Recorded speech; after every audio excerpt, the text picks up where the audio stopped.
Hi everyone, this is Yuvraj and welcome to our innovative series called as PEX 369. If you are amongst thousands of us who have small nagging musculoskeletal pains such as back pain or a neck pain or a tennis elbow and are confused what to do, there is so many people who would keep on telling you advices, your friends telling you to take medicines, do this exercise and that exercise, Google telling you to do something else, and it just burdens your brain. So what this series is all about, which has been brought to you by Positive Physiotherapy as well as Healer Care Physiotherapy, is that we want to demystify this small musculoskeletal conditions. We want to demystify tennis elbow, we want to demystify plantar fasciitis, so that you develop a far more optimistic and a positive approach towards your conditions, and of course all this will lead to a better recovery. So what is this PEX 369 stands for? PEX 369 stands for 3P stands for 3 points to know about your condition. E, that is 6E, stands for the 6 current evidences, current science regarding that condition. And 9X stands for 9 easy to do home exercises. So let's get to it. Let's discuss PEX series. Let's discuss 3 important points, 3 current evidences and 9 easy to do home exercises with respect to heel pain. So 3 points which you should know about heel pain is that it is very common.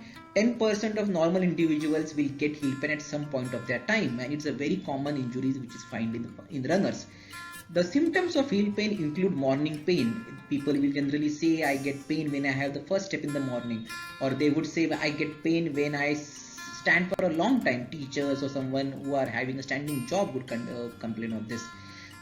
If you have tight muscles, if you have restricted ankle mobility, tight calf, tight hamstrings, or if you are overweight, all these predispose you or make you much more vulnerable to developing heel pain.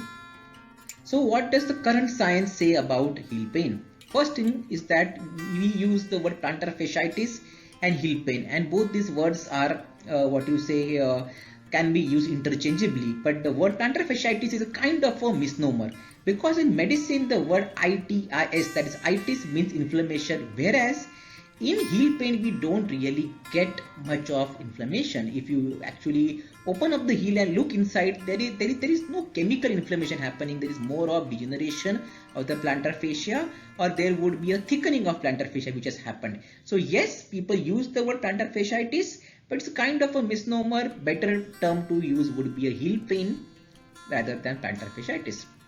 Second thing, many people are worried about the bony spur on their x-rays. Now let me tell you one thing is that you don't need an x-ray to diagnose plantar fasciitis, and let's say for some reason you have done an x-ray and there is a bony spur, don't get worried about it. Okay, bony spurs are normal findings in people who don't even have heel pain, and only 5%, only 1 of 20 of those who have bony spurs are actually having heel pain. So in summary, the role of heel spur on an x-ray and its relation to your heel pain is a big question mark.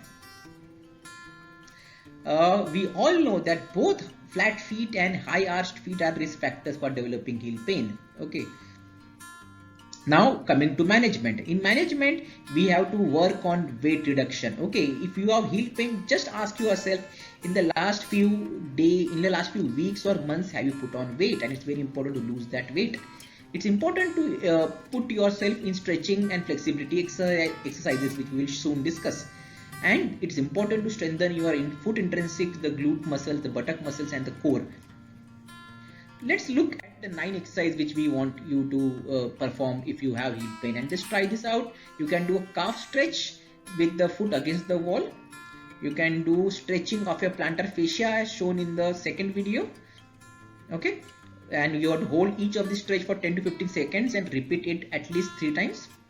You can release the trigger points. There might be some trigger points on your calf, and you can release these trigger points using a massage ball or a tennis ball, and just put it over the trigger point, locate that point and just move your ankle up and down. Okay, and in the same way you can release your plantar fascia. Okay, just locate the fascia. You can use your knuckles, to release the plantar fascia. And don't worry guys, all these videos which are there in this all these exercise videos are there on our YouTube channel. You can go and look for them. For the sportsman can go ahead with some complex exercises such as the stretching of the hip flexor muscles, which can be done in this position, the warrior position, or they can go for a more complex exercise such as the lunge rotate. Okay, as you can see, yeah, she lunges and then there is a component of rotation. This stretches your hip flexors, the hamstrings, everything. In terms of strengthening, you need to do strengthening of your foot intrinsics. This can be done using crumpling of a paper towel. It can be done using crumpling of small handkerchiefs put on the floor. You can do one very good exercise for strengthening your glutes is the clamshell exercise, which we see here being performed. And we just have to open the knees up by a few inches, and yeah, and keep on doing this exercise for, let us say, 30 reps and slowly progress to 60 reps.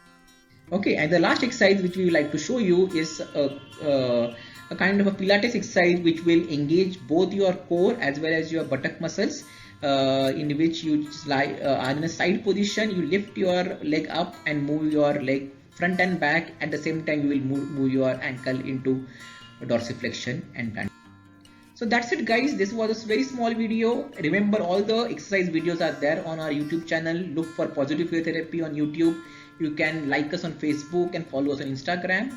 Thank you for watching this, and we will be back soon with one more exciting topic in musculoskeletal condition. Bye guys.